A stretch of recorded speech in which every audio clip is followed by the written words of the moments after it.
Now the issue of genetically modified foods. I think this is an issue that we can do something about and actually make a change, because I think more people are against genetically modified food, GMOs, than any other issue I can think of. When the public is polled, about 80% of the people do not want to eat genetically modified foods. Well, of course not. This is why Monsanto, the company that's doing most of this, has to use underhanded techniques to make sure they can get away with what they're doing against the people. I just want to run down a few things that are wrong with GMOs for the people who don't know. Even people who are part of the 80% aren't aware of all of these things. GMOs are not the same thing as hybridization of food or grafting. This new technology was only available starting in the early 1990s. It's something that nature was always stopping them from doing. Testing has been done on these things. The results are always bad. The infiltrators will just lie to you and say it's just fine. I had a technical problem, but I'm back now. Okay, newspapers, you can see that they're biased, at least some of them, if you look around. Now, they could just explore the issues and question everything about, like, the protests recently. And that would be called journalism, though, which is what they're supposed to do. But they give themselves away by belittling the people against GMOs and Monsanto and making fun of things like the protesters. That's easy to do. But they take that opportunity. And now, why would they do this?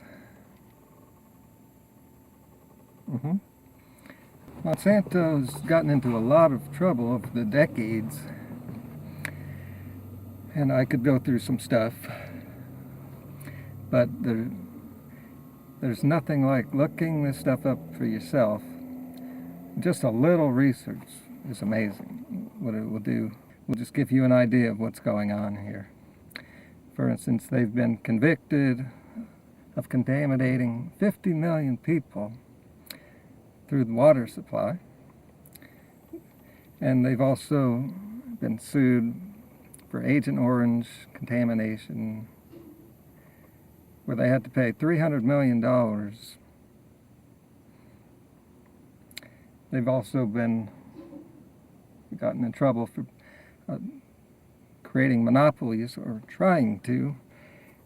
And if you know Monsanto, you know that they're all about creating a worldwide monopoly, total control of the food supply. Again, look this stuff up for yourself. Simple searches and you'll just find different stuff every time, because there's so many of them.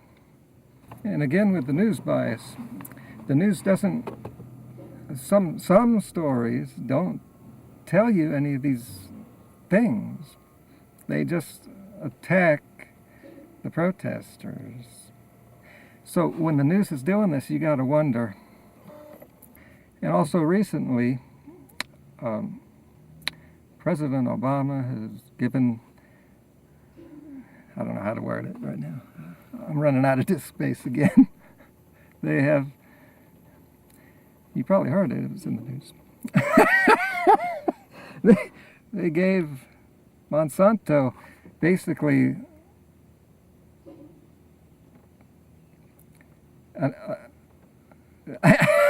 what's the word?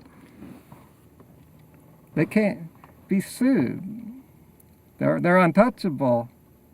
They got the government to do this. Why would they have to do this? And also, it's illegal for the government to be doing this. And speaking of politicians, I believe like 90% of them are all corrupt. Both parties.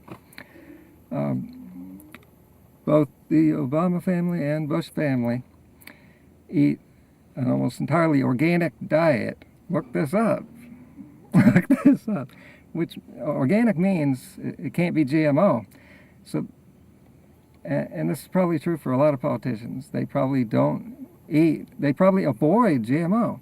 See, politicians, they're wise to the world. They know what's going on. Now, these recent protests were a great thing.